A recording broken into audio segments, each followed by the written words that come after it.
Hello and welcome back to the Sport Optics Studio, ladies and gentlemen. I am one half of your favorite host, Jace, and as always, remember that Sport Optics is your premier dealer for some of the finest optics available in North America. So if you enjoy what you see today, don't forget to like and subscribe, and if you have a friend or family member that you think might be interested in some of this stuff, why don't you send it to them? Let them know what they're missing out on. And today we are here with Hamilton from Leica. He's got some exciting stuff. We're going to talk about the new Rangemaster CRF Pro and the Geovid Pro and how exactly to get them set up on your phone and just what they can do for you. So Hamilton, I kind of have the easy job today. I'm going to kind of turn things over to you and let you talk about how cool this stuff is. Thanks, Jace. Glad to be here. And yeah, it's actually a relatively straightforward process if we take it, step by step. And cool. The first thing we'll do is we are going to build a profile, a rifle profile in our Leica Ballistics app. Okay. And so I'm going to set up a screen record here so we can do this. All right. And so the first thing we want to do is select gun profiles, and then we've got a list here. These are profiles that I've already built. The first thing to mention is up here at the top, see where it says active profile, and there's a green check mark beside the bullet on the profile name. That tells me that was the last profile that was transferred into my rangefinder. So that's the profile I'm running right now. Okay. I'm going to add a new profile by hitting the plus mark, and then I get this menu that asks what kind of device am I building the profile for. And this is going to be I'm going to tap Pro, and it's going to work for CRF Pros, for Geovid Pros, and Geovid Pro AB Pluses. If the Leica product has Pro in the name, it's going to work. And so we're going to do gun. And then I prefer to pull bullets from the AB bullet database if I can, because as people I think know, all of our Pro products use the Applied Ballistics ballistic solver. It's built in on the product. Once the ballistic profile has been transferred over, you don't need to use your phone. Your phone doesn't need to be connected. The ranging, the atmospheric measurement, the angle measurement, the ballistic compensation, everything that's done is done inside the rangefinder. It's all standalone. But when we're transferring the data over, we have the advantage of taking the Applied Ballistics data when they have gone out and used their Doppler radar to chronograph bullets and figure out what the ballistic profile of that bullet is. We have a very precise and independent source for measuring those BCs, because as we've seen in past, sometimes companies can get a little bit exuberant with their BC numbers, and these are real BC numbers. So I always try to choose the AB bullet database first. So I'm going to tap that, and we're going today to build a profile for a 30-06, and so we're going to go to .308 caliber first, tap that, and the bullet. It doesn't matter right now that it's a 30-06 or 308 because we're only building the bullet part of it. This is going to be for a Barnes, and we're going to my favorite Barnes 30 caliber hunting bullet, the LRX 175. So we're going to tap that, and we can see here that the data gets preloaded. We've got the 308 caliber, we've got 175 grain, we've got 1.477 inches for bullet length, and you see the number for ballistic coefficient is 1.000. The reason for that is Applied Ballistics will allow you the use of their data, but they won't tell you what the data is. So all custom curves, that's what CC stands for, is custom curve. All custom curves will say 1.000. If you wanted to see a number, I could tap CC and it would change to G1. That's a 0.482 G1 BC. I tap it again, I go to G7, now it's a 0.247 BC. Okay, those are all variations of the same theme. I'm going to tap it one more time, and I'm going to go back to custom curve, and that is my bullet portion of the data for the firearm. Okay, I'm going to scroll down next to what is called the firearm data.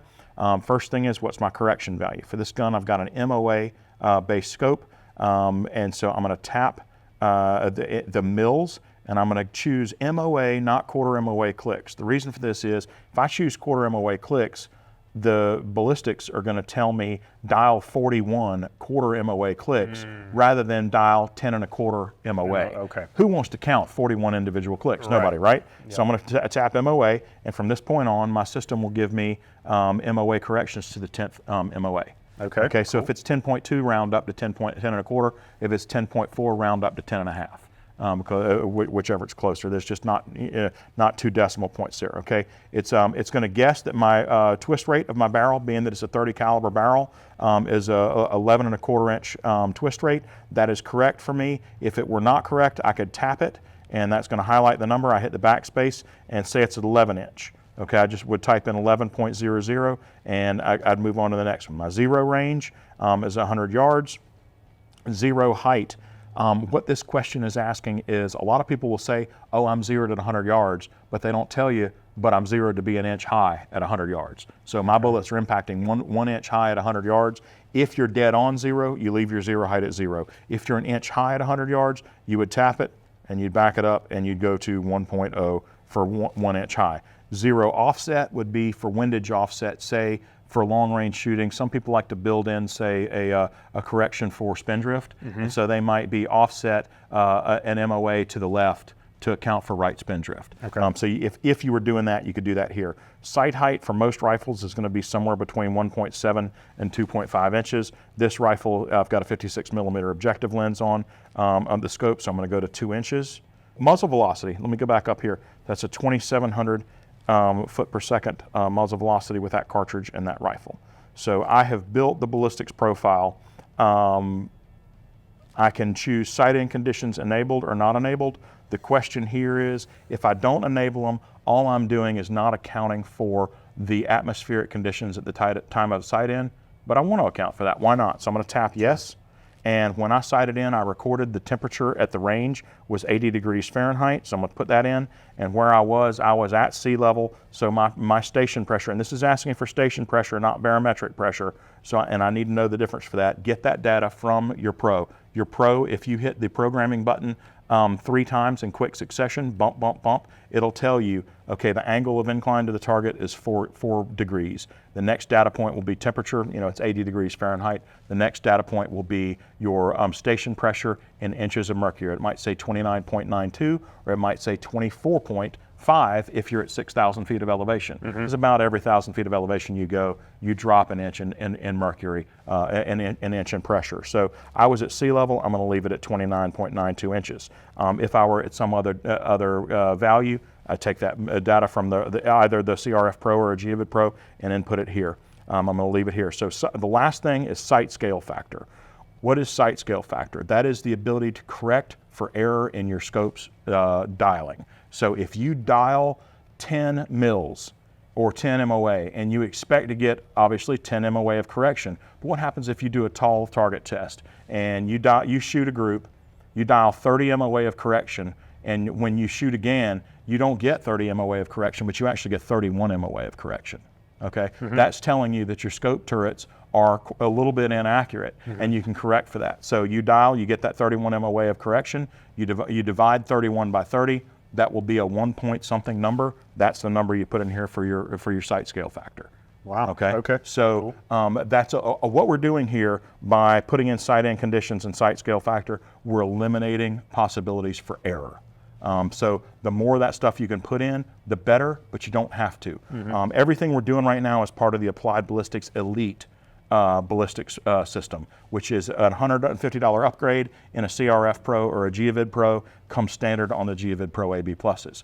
If we were doing the Applied Ballistics Ultralight that comes standard on the CRF Pro and the Geovid Pro, we would have started back up at the top here, and we would have all the data points except for custom curve would not be an option. We'd only have G1 or G7 BC options on the bullet, and on the firearm data, everything would be the same except we would not have twist rate as an option for, it won't account for a twist rate because we're only talking about corrections to 800 meters or 875 yards. So twist rate's turned off in the ultralight version.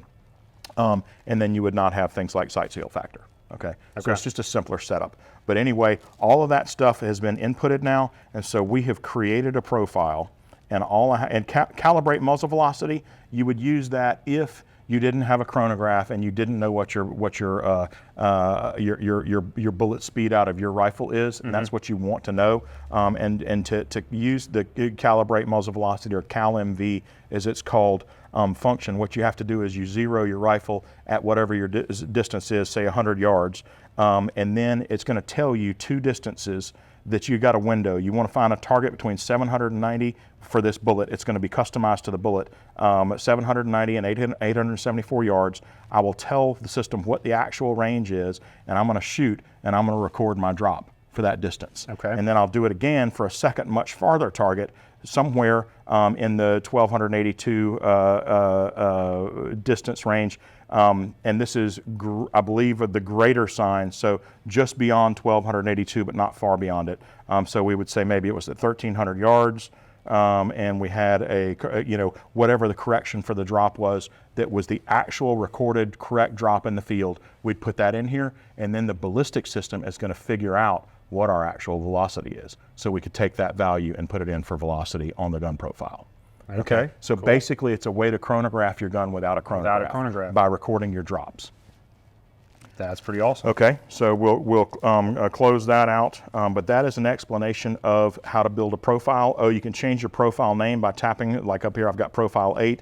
We'll call this 175 30-06 and LRX. And so I've named it. I'm going to hit the check mark. That's going to save the profile. You can see it down here at the bottom. And now the next time I connect to my rangefinder, I will be able to pick from this list, and I just tap whichever. Once I'm connected to my rangefinder, I just tap the profile I want. It will move to the top, and it'll have a green check mark beside it, and that will mean that that new profile has been programmed. Okay. And so we're going to do that in another short video here in a second. Okay, cool. And how many profiles total can you have? So out of the box with Applied Ballistics Ultralight, you have 5 profiles you can keep on your rifle. Mm-hmm. If you upgrade to Applied Ballistics Elite, then it is over 20. I've never gotten to the end of it. I've had over 20 profiles set up before. Cool. So more than you're going to need, most likely. Yeah.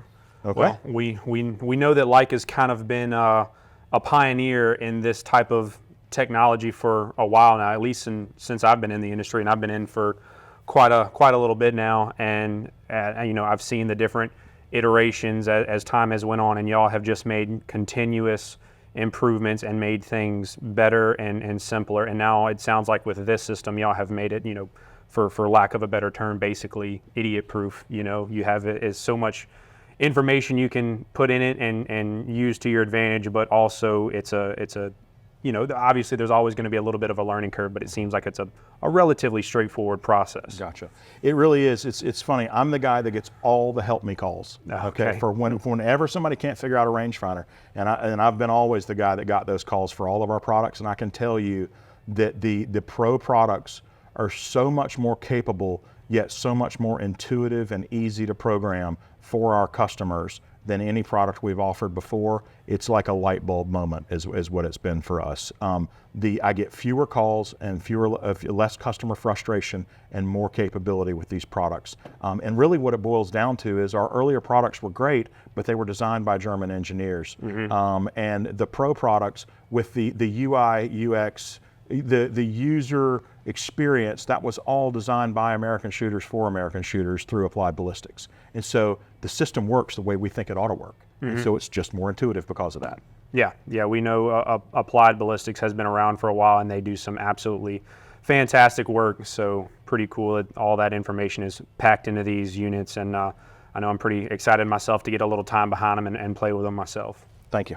Well, that was obviously a wealth of knowledge, a lot of technical information that is invaluable to have for this type of system. You've heard me say it before, these types of units are a very put good in, get good out type of system, and Hamilton is obviously a encyclopedia of knowledge when it comes to this stuff. So I can't thank you enough for coming down here and talking to us today. It was fantastic, and for these products as well as anything else Leica has to offer, we have it available at SportOptics.com, and please, give us a call, shoot us an email if you have any questions, comments, concerns. I'm either going to know it, or if I don't know it, I know who to go to, right?